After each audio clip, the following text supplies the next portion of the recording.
तनुषा और आज हम पढ़ेंगे भगवत गीता के बारे में।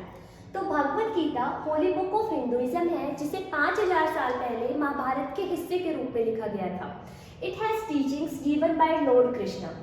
जब कौरवों और पांडवों की लड़ाई हो रही थी तो द ग्रेट वॉरियर अर्जुन लड़ने से हिचकिचा रहे थे क्योंकि वो अपनी ही फैमिली के खिलाफ लड़ रहे थे। तो अर्जुन धनुष को नीचे रखना चाहता है और लड़ना नहीं चाहता। तो कृष्ण जो कि युद्ध में अर्जुन के सारथी थे वो उसकी मेंटल स्टेट को डायग्नोज कर लेते हैं और एक तरह से अर्जुन का साइकोथेरेपी सेशन स्टार्ट कर देते हैं। So basically Gita is a communication between Lord Krishna and Arjun. तो गीता को अच्छे से समझने के लिए हमें कुछ बेसिक्स के बारे में जानना होगा। तो सबसे पहले है लाइफ एंड डेथ। तो हिंदुइज्म को लाइफ को और डेथ को एक साइकिल माना गया है, एक कॉन्टिन्यूस प्रोसेस माना गया है। तो जब कोई मर जाता है तो उसका लाइफ वहीं खत्म नहीं हो जाती। All the organisms can return to earth एक नई फ्रेश बॉडी के साथ और अपनी जर्नी को कंटिन्यू कर सकते हैं। तो वो मरने के तुरंत बाद भी कोई नई बॉडी किसी को मिल सकती है या किसी को थोड़ा टाइम लग सकता है या किसी को बहुत ज़्यादा टाइम लग सकता है। अब सेकेंड है कर्म। तो कर्म क्या होता है कि हम अपनी एक लाइफ टाइम के अंदर जो भी एक्शंस परफॉर्म करते हैं तो उनका रिजल्ट एक्यूमुलेट होके कुछ टेंडेंसीज, इम्प्रेशंस और हैबिट पैटर्न्स को फॉर्म करता है जिसे हम कर्म बोलते हैं। फॉर एग्जाम्पल, अगर आपने किसी को मूर्ख बना दिया या किसी को धोखा दे दिया तो आपके अंदर एक बीज डल गया और आपका ईगो बड़ा हो जाता है धोखा देने वाला। तो वो एक टेंडेंसी हो गई, इसे बोलते हैं कर्म। और अगर आप अच्छे काम करते हैं तो आपके अंदर अच्छे इंप्रेशन, अच्छी हैबिट पैटर्न फॉर्म होती है। तो जो ये बहुत सारी लाइफ टाइम का क्यूमुलेटिव कर्मा होता है ना, कर्म, वही हमारे जीवन मरण के चक्कर को चलाता रहता है। लेट्स टॉक अबाउट मोक्ष। तो जो हम ह्यूमंस होते हैं we can consciously choose to break this cycle of life and death in a particular life period और हम इस जन्म मरण के चक्र से मुक्त हो सकते हैं जिसे मोक्ष या फिर लिबरेशन बोला जाता है। तो जो इंसान मोक्ष प्राप्त कर लेते हैं उन्हें डिवाइन पर्सन्स बोला जाता है और वो भी वापस धरती पे आ सकते हैं दूसरों की मदद करने, उन्हें मोक्ष प्राप्त करने में हेल्प करने। गीता में मोक्ष प्राप्त करने के 3 मार्ग या फिर 3 पाथ्स बताए गए हैं जो है कर्म मार्ग, ज्ञान मार्ग और भक्ति मार्ग। तो सबसे पहले बात करते हैं हम कर्म मार्ग की। तो कर्म मार्ग द पाथ ऑफ ड्यूटी। इसके अंदर कृष्ण बोलते हैं कि निष्काम कर्म करो और फल की इच्छा मत करो, सिर्फ वो काम करो जो राइट है, जो करने में सही है और अनुशासन में रहो। ये सब आता है कर्म मार्ग में। अब बात करते हैं ज्ञान मार्ग की, द पाथ ऑफ नॉलेज। तो इसके अंदर आता है use of meditation, yoga to gain insights और उपनिषद को पढ़ना और लाइफ के अल्टीमेट क्वेश्चंस के आंसर्स तलाशने की कोशिश करना, जैसे कि who am I, why am I hear, what is the purpose of life. Now let's talk about भक्ति मार्ग और ये है द पाथ ऑफ डिवोशन। तो इसमें आप अपना आत्मसमर्पण कर देते हो। तो जैसे इसका एक बहुत अच्छा एग्जाम्पल है मीरा। तो आप भगवान से प्रेम करते हो, कोई लॉजिक्स नहीं होता, सिर्फ अपना आत्मसमर्पण कर देते हो। तो ये थे 3 मार्ग। अब भगवत गीता में ह्यूमन लाइफ के 4 गोल्स की बात की गई है जिन्हें पुरुषार्थ बोला जाता है। तो ये 4 गोल्स में से पहला गोल है धर्म।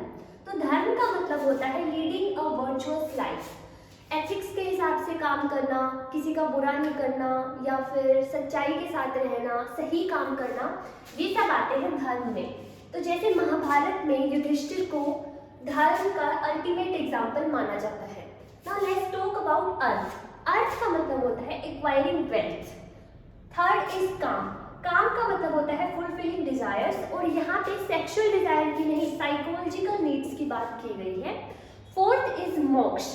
मोक्ष वही जन्म मरण के चक्कर से मुक्ति पा लेना और मोक्ष को ही सुप्रीम, हाईएस्ट और आइडियल गोल ऑफ लाइफ माना गया है, इसलिए हम इसे परम पुरुषार्थ भी बोलते हैं। और धर्म को फर्स्ट गोल ऑफ लाइफ माना गया है। इसका मतलब ये है कि हम जो ये दोनों गोल हैं, अर्थ और काम, ये सब धर्म के हिसाब से करेंगे। तो इसीलिए ही धर्म एंड मोक्ष को गाइडिंग प्रिंसिपल्स ऑफ लाइफ माना जाता है। क्यों? क्योंकि हम धर्म के हिसाब से लाइफ को स्टार्ट करेंगे और मोक्ष तक पहुंचेंगे।